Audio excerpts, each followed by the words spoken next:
off the course and your first session for a reading? Or Yeah, but you can both. So we could either do 20% off the course, or there's also a code for 20% off your first reading. Gotcha. Okay. All right. Yeah. So one or the other. And is it 6 modules? Yes. Yeah. Gotcha. Okay.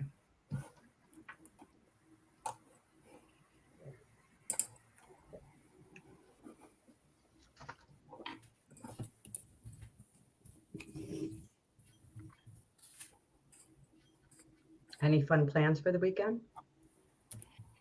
I'm going with my girlfriend to a Nordic spa. I'm excited. What's a Nordic spa? It's an outdoor spa in the mountains where you do the hot and then the cold and then the hot and then the cold. Oh my gosh. So Yes. the do you do cold showers? I do those every day. Yeah, and cold plunges and cold showers, and it resets your nervous system, right? It does. It really, really helps. Mm-hmm. I wonder if we should talk about, well, I'm going to be asking you about you have daily practices. Mm-hmm. So that would be one of the things that we're going to mention. Yeah, because I think these things are so imperative.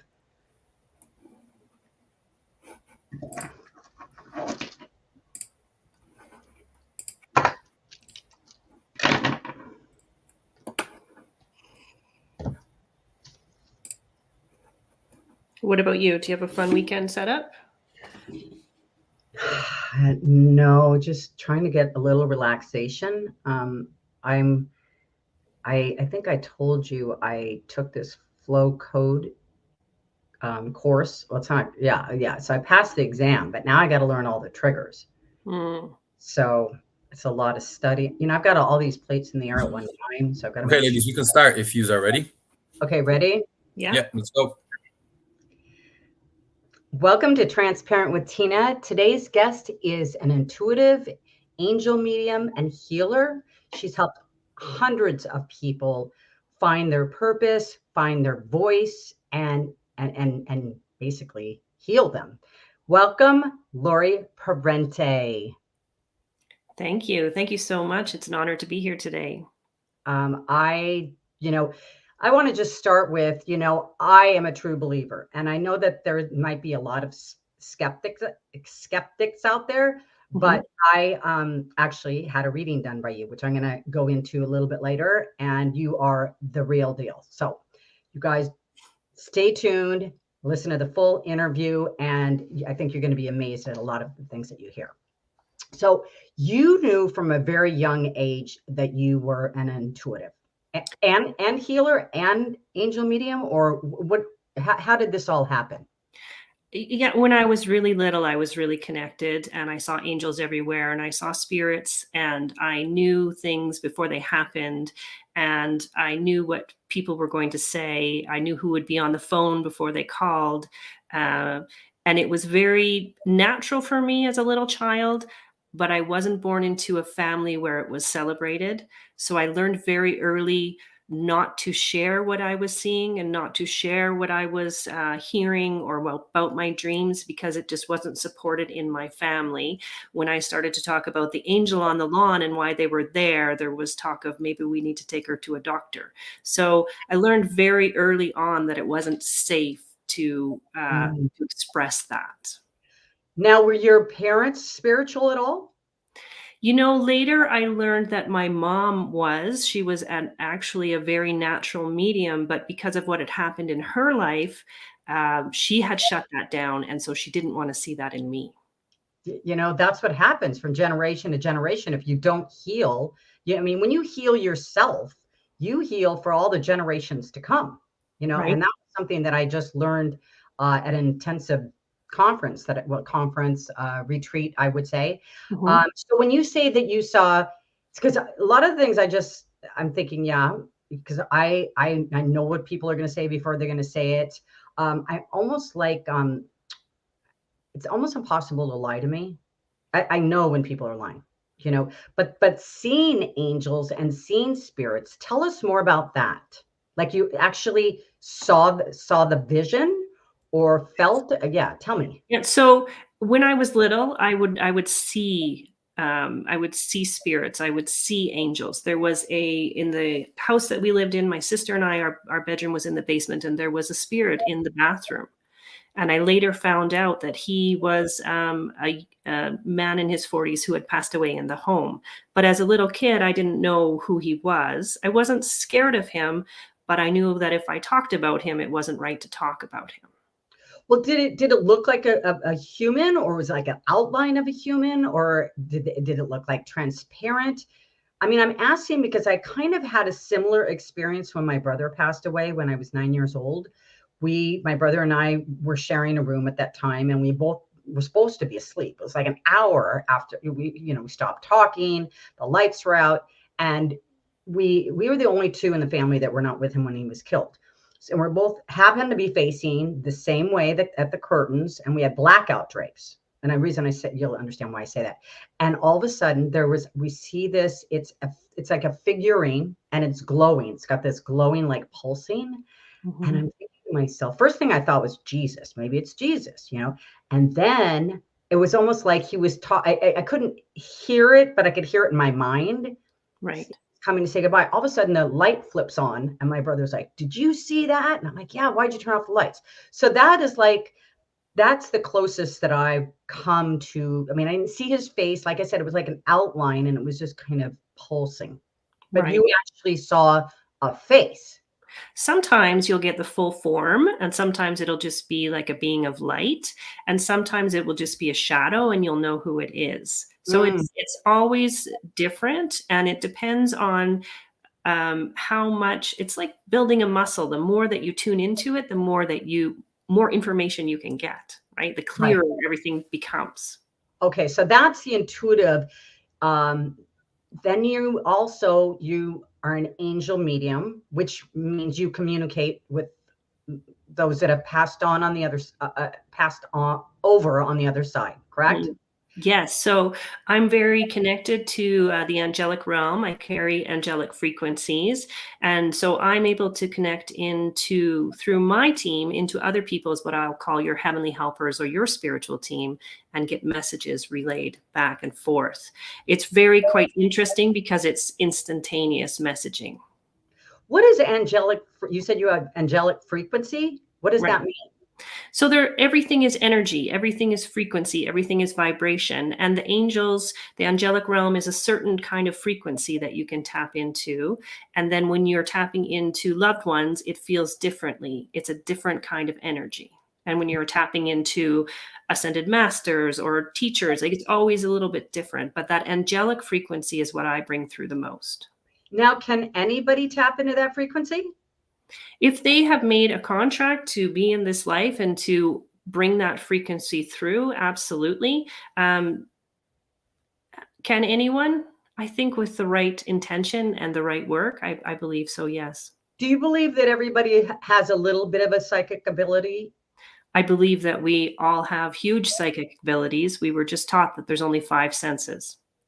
And so we were all very psychic when we were little, but then it was taught out of us, right? So we were educated on these 5 senses, and we have this 6th sense, which is our intuition and our psychic abilities, which is so much bigger than our 5 senses because it encompasses all those 5 senses. Exactly. And once you realize that, really start tapping into that, your whole world changes. And now it becomes magical and mystical. Right. Because for me, living the 5 sensory world, it in itself was just, honestly, I don't feel like a life worth living. That's kind of how I feel. It became very routine, very flat, very just getting through the day, and checking it off. And it's like there was no joy, there's no playfulness, there's no light. Everything was very heavy for me until I started really surrendering. I like to use that word, surrendering to the sixth sense, my intuition, knowing that the universe is always working for me, regardless of appearance. Because I think it's safe to say anybody that looks back at a challenge that they were facing, and it was a difficult one, that you can't see the good most of the time, or because you're not surrendering, going, I trust that this is happening for my highest good. That's what I'm choosing to live my life now. Whereas before it would just be, get behind fear and everything else. So I think, this is the way to live. And, it's interesting. I was reading in your website uh, that you've worked with Sonia Choquette. Yes. Yeah. She's So one of she's my been on my show. And, that is the reason that got me started with the angels. nice. Her first book, Ask Your Guides, and you can ask them for anything. She talks about runners in her book, like she calls them runners, where you want the perfect parking spot, or you want them to go ahead and secure you the best spot on the airline, or whatever it is. And you know what? I use it. I actually use it, and it works. And so, tell me about, like, the angels are always there to help us, correct? Right. Yes. They're always there for us to tap into. And I think it surrender is such a great word. And we can ask them for anything that is in alignment with who we are in the moment. Mm-hmm. So I believe that our angels are here to champion us, to show us that life is safe, that to remind us that we're spiritual beings having this spiritual experience in a human body, and they're here to help us navigate that.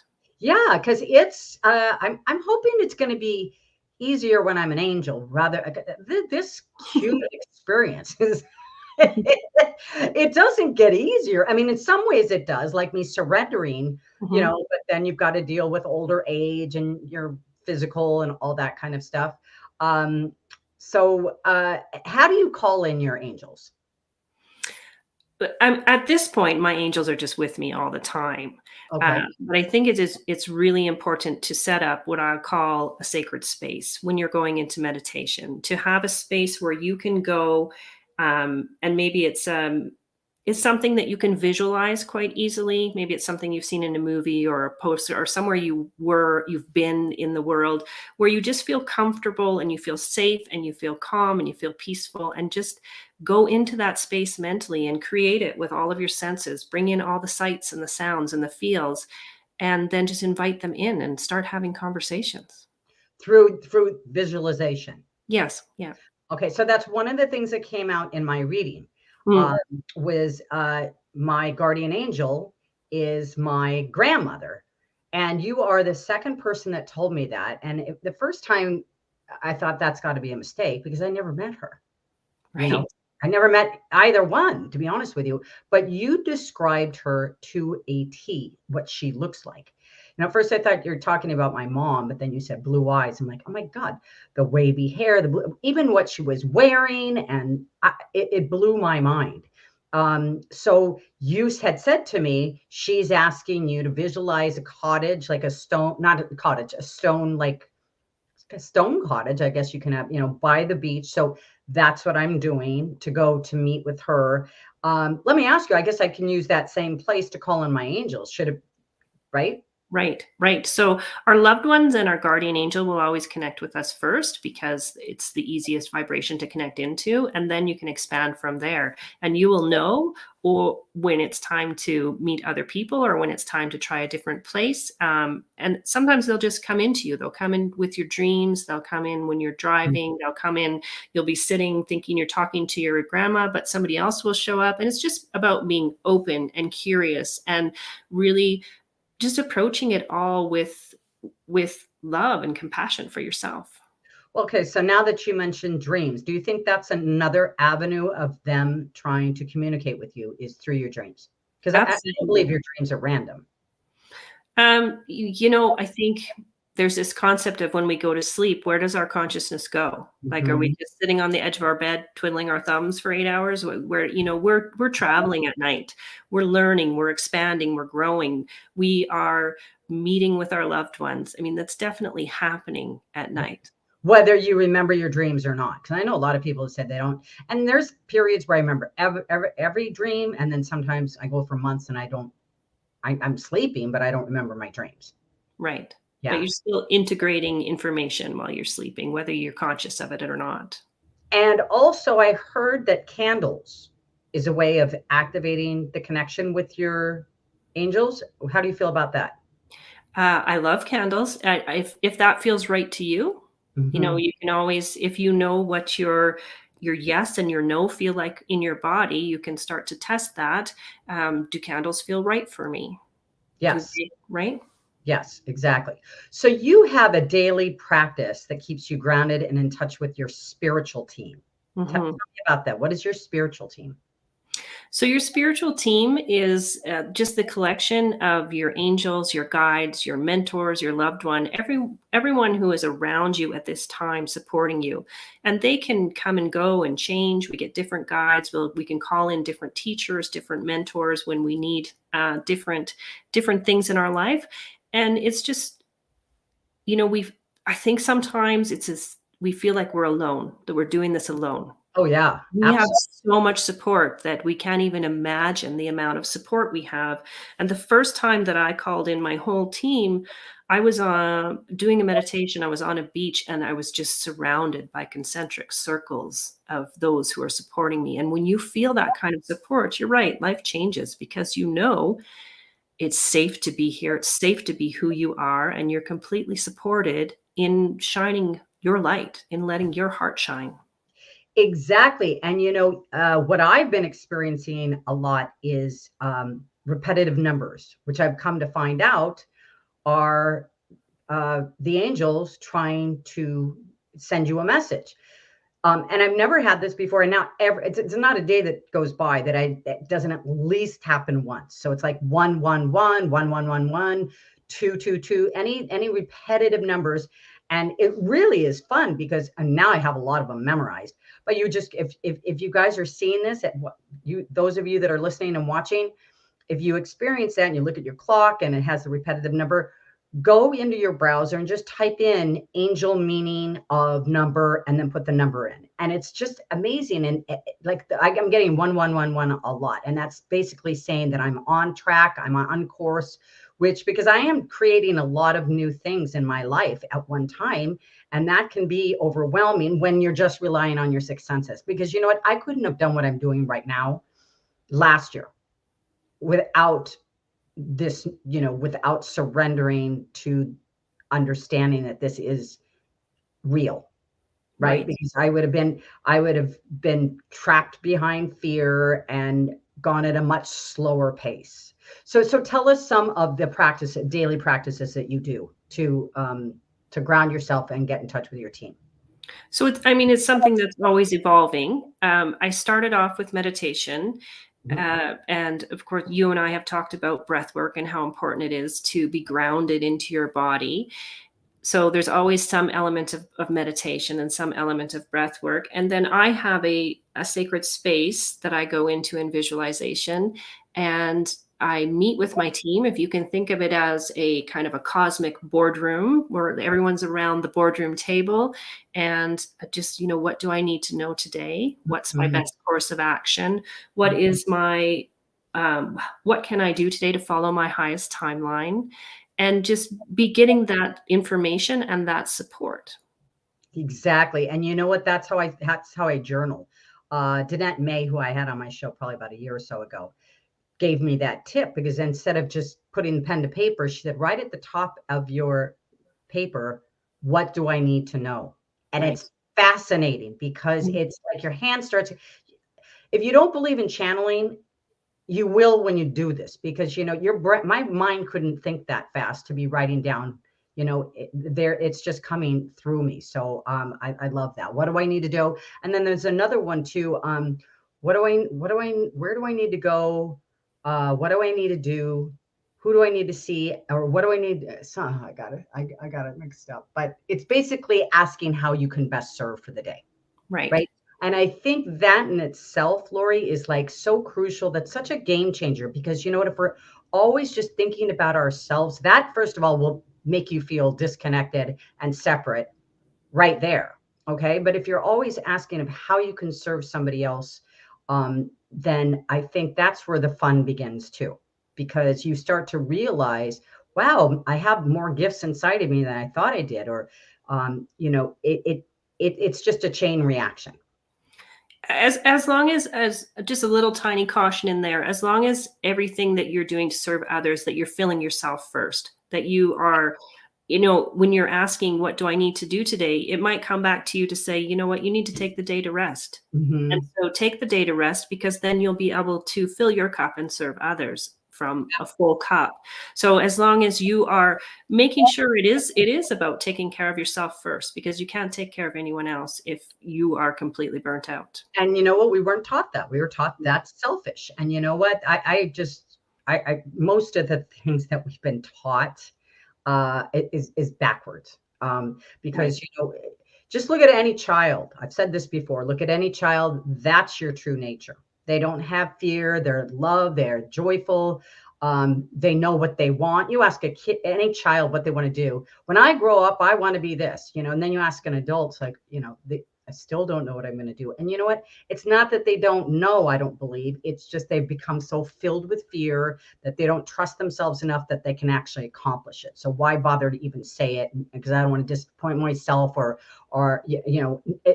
me, that really came through this year was how little I was trusting of myself. And the thing is, when you're not trusting of yourself, you're going to attract people that are untrustworthy.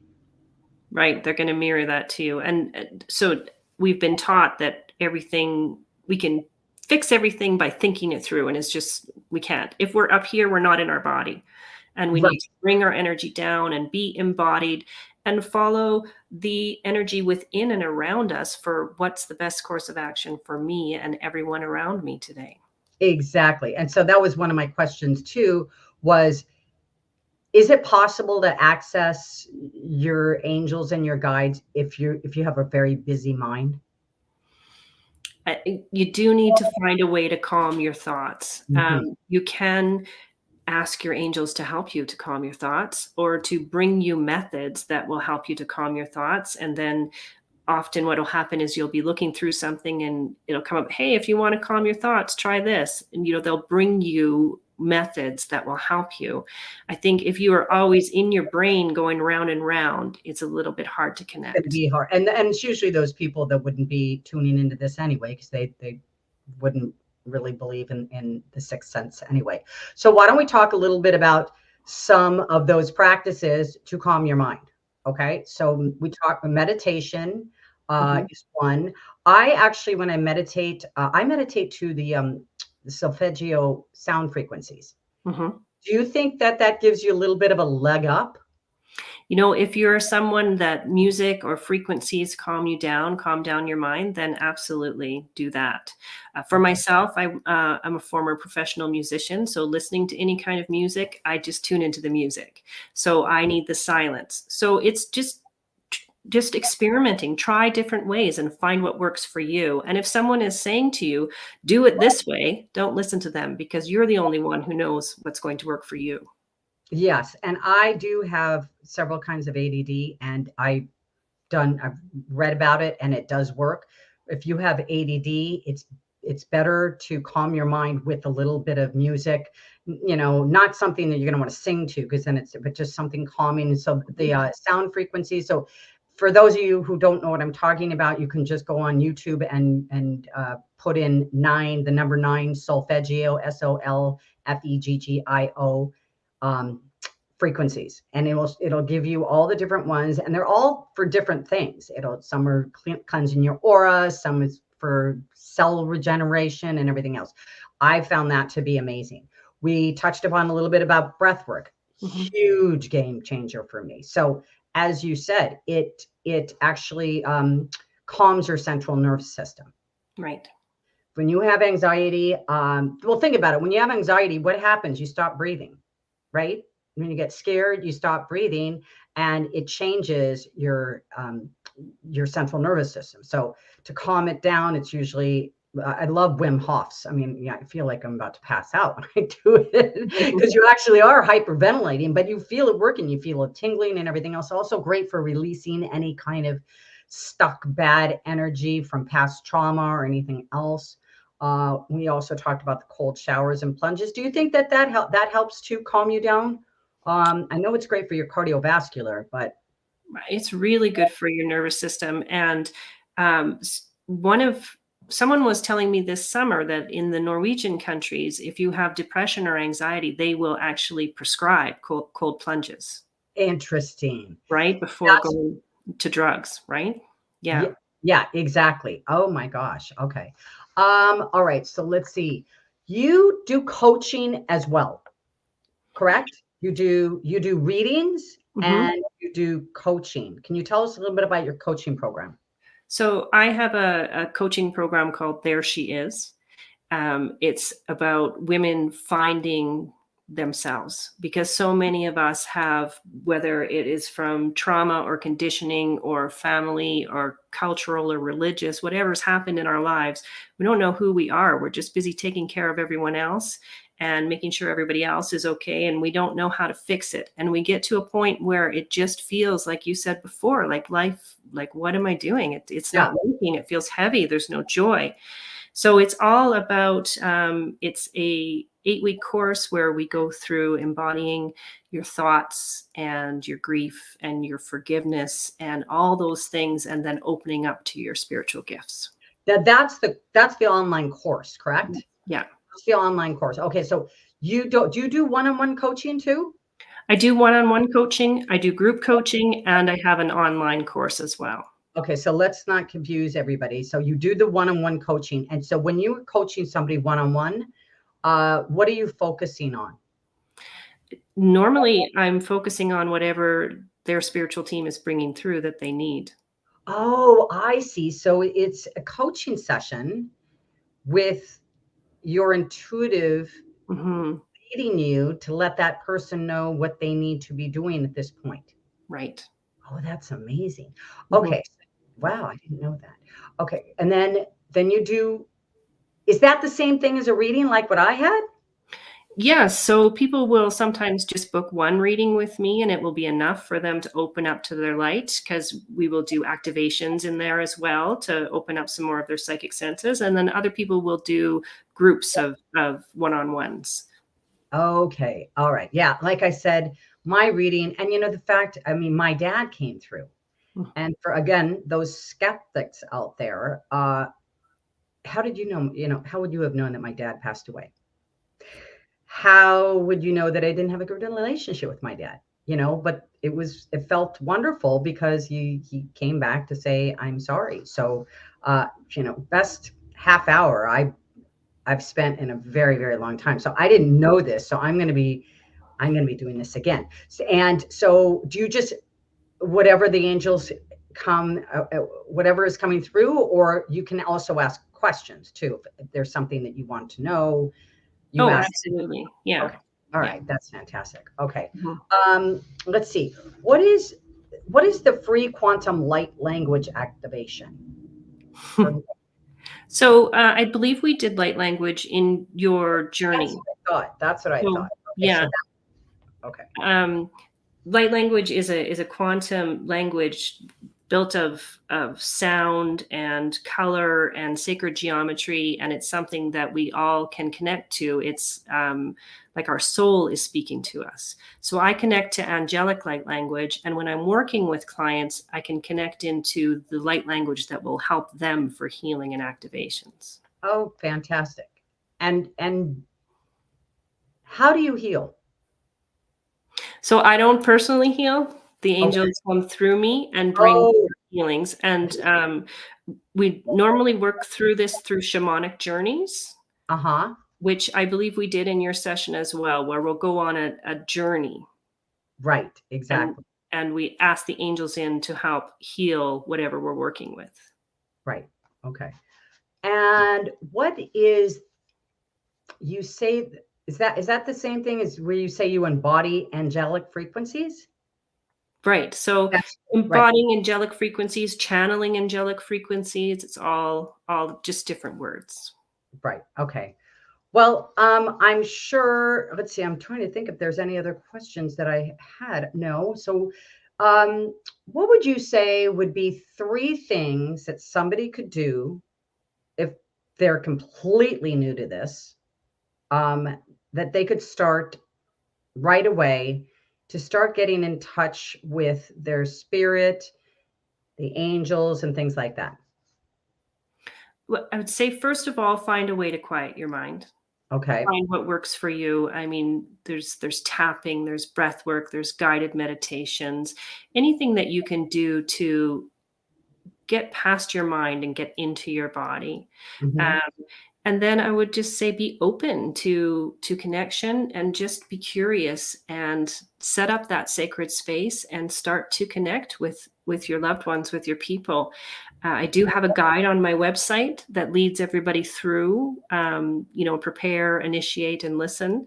And those are the ways that I believe are the easiest way to start to connect. Right. Okay. And your website is just your name, Lori Parente. Now, you today are offering for our listeners 20% off your course Mhm. or 20% off their first reading, correct? Right. Yes. And we're going to be putting that down on the description, but it's loriparente.com/course would be the one for that. Wait, that's the that's the website. The promo code is promo 20. Right. So if you go right there, so it's loriparente.com/course, and then you type in the promo code promo 20, you'll get 20% off the course. And then how would they apply that promo code for the reading?